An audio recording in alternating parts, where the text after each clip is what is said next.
What's good? Devoted to Gerardil. Yo, where have you been? Where have you been? It's a name I've not seen pop up in a second, so I'm more than happy to jump into a cheeky little recommendation that's been sent over via Le Patreon, okay, as the French say it. All right, that's real for you there. That's my French language right there, yeah. I got, well, I didn't even get an A star in French. I actually, I'm French. And what they say is Le Patreon, in case you didn't know. Let me sort this volume out, yeah? Mic check. Ah, ha, ha, ha. Shall we see if we're on? Are we on? Are we on? Are we on? I use it to fight odors and... Damn right, we're fighting odors with a little bit of Febreze. Chroma is the record. Cartel is the act. 14 numbers. So we got a substantial record ahead of us. I've never come across this act before. Do not know what to expect whatsoever. Giacomo, if you're a big lad, get yourself down, Giacomo. Do you know what I mean? Yeah. Yo, I went into a shop one time, right? In the high street, and it's not there no more. Probably because they were so limited with their market. City centre it was. City centre rent they were paying. And it was called Big and Tall, believe it or not. And I went in, had a look at some clothing. And they said, oh, it's for big and tall people. What? Are you telling me you're not going to get a cheeky medium in for the boy? Do you know what I mean? Denied. Load of shit. I know it's marketing and branding, but it's sort of like, essentially you're just sizing yourself outside of the market. Like, you might, if you're going to get a Tommy Hilfiger shirt in, you might as well get it in numerous sizes. Do you know what I mean? Instead of just limiting it to large to try and garner bigger men, and then it's like, you know what I mean? What if you're a man of my stature who wants a fitted shirt? Cartel, say anything else. Not sponsored by Giacomo. All right, let's have a look at. Oh, they're playing over here in not so long. Sunday the 9th, May 2024 at Temple Newsome. I wonder what event that is. Anyway, let's jump straight in. One Love. This is Say Anything Else. Cartel. I don't know what to expect. Comes with a video. I'll make myself a bit smaller for you.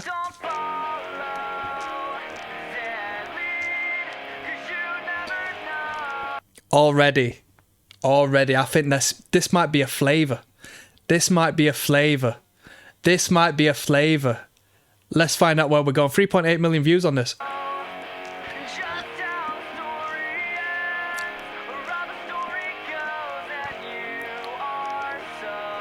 Great guitar tone, by the way.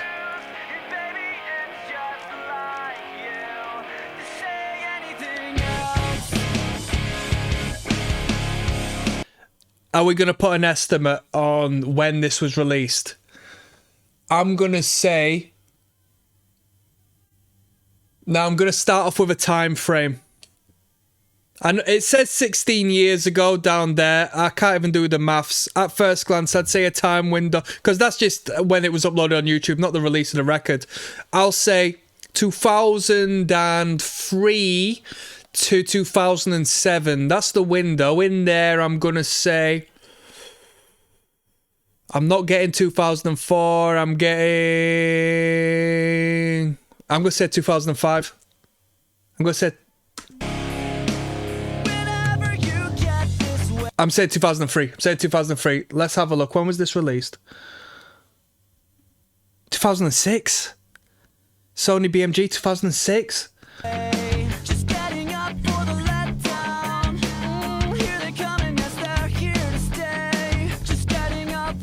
With them calling the title Say Anything Else and there being this particular style, there was a band around this time called Say Anything, was there not? I never listened to the act, but this hairstyle is definitely reminiscent of the acts that were sort of floating around in the cool bands of the time that a lot of my female love interests were into. They liked a little bit of Say Anything. Say Anything, were they the band who did that tune Save It for the Bedroom? Who did that?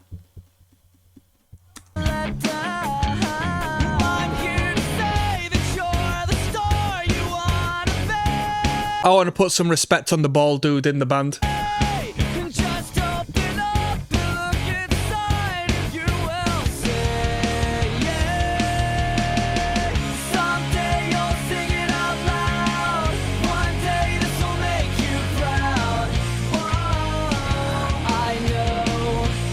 You know what? This is a train of thought I've had, right? These sort of bands, because I'm talking about my youth now, right? This is a great time frame of music for me. This touches me into the feels, right? These bands, maybe I was just out of the loop. Good-looking fellas. I'm sure it's no different now because it's the younger generations who buy the products, turn up to the shows and have all the time in the world to find the music and then go and support the music, right? It's always the case. But around these times, good-looking fellas in bands, writing songs, obviously got a crowd of screaming young girls around them of a less than legal age. I never really heard too many controversies with bands in this particular circuit and whatnot in relation to what's the word? Misappropriate behaviour back then. And I get on that train of thought, obviously, because I made a passing comment in regards to, you know, girls of my age at this particular time who was into the alternate community, such as myself, who I'd get along with, and they were into bands such as this, and you'd never hear, well, it never reached my ears that these bands ever got into any troubles that you hear of nowadays, you know, or at least the years to come. But I guess it might have just been a lack of, you know, networking, because it was this MySpace days, this, innit? 2006, Facebook wasn't... 2006, man. That is early. Facebook wasn't prominent until, you tell me, late 2000s, is that right? When everybody moved over to Facebook? Now, that was a psyop of some sorts, wasn't it? Because everyone just randomly went to Facebook from MySpace. It's like, why? Who started the move? Who initiated that move? That's a bit weird, isn't it? It was not good for the youth. Over on MySpace, you'd have your own theme. I never had MySpace, by the way, but I knew it was cool for, like, the youth of that day, because you could put your tunes on there. You could design your page, you know what I mean? Or whatever you would call it. I don't know what you call that sort of stuff. Web design and whatnot. And then Facebook was just sort of, like, bland and grown up and mature, and people opted in for that for some bizarre reason. Some social engineering to shift it from A to B.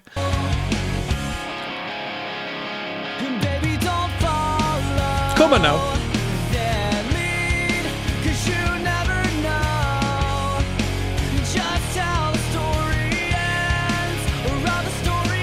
But yeah, I say that to say the maybe news and gossip didn't really break out in the fashion it does now.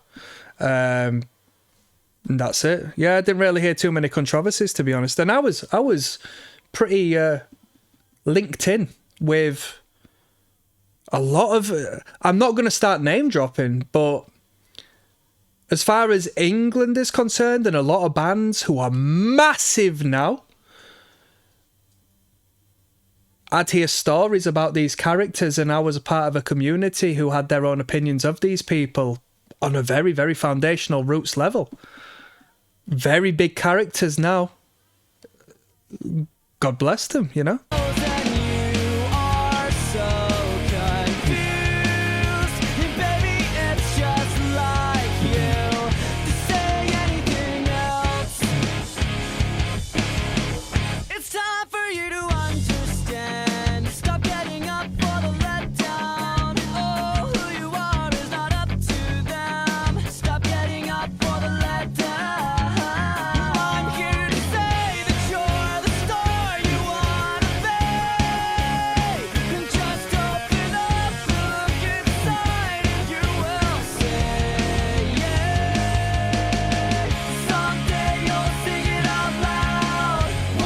I never came across this band.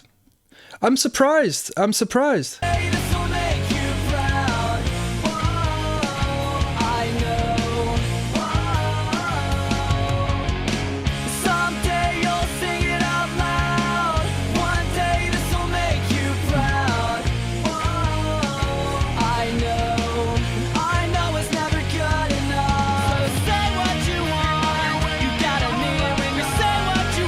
Do you know why I never heard of this band? And why this band never touched my ears? Because they had a bald bassist. Baldy Barry on the bass guitar was the brick wall. Trust me. Especially, you should have seen the fringe I had.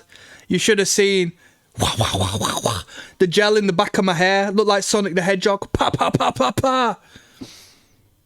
Raccoon tails in the hairdo, all my friends.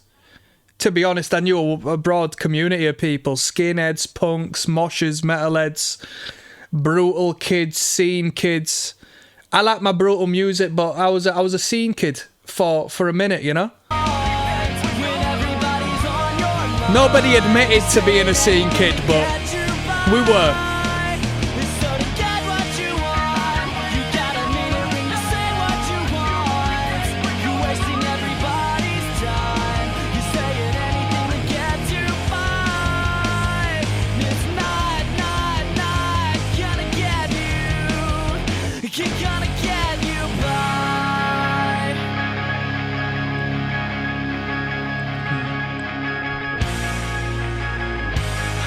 Get a load of them effects.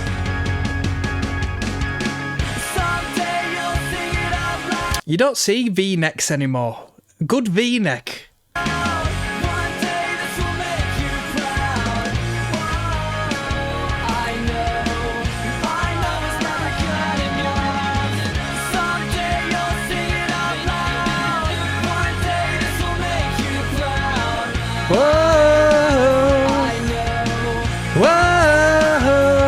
And this band's still playing. Still out and about.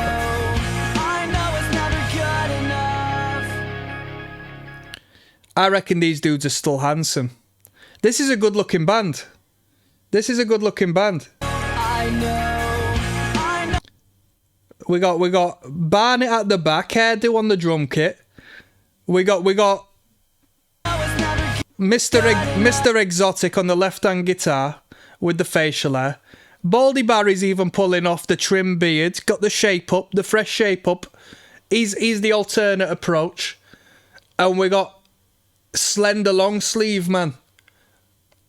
Long sleeve and some well fitted jeans. Put some respect on these dudes, and let's put some respect on the front man. Good looking band. We got Honestly coming up next. Track number 2. Boom.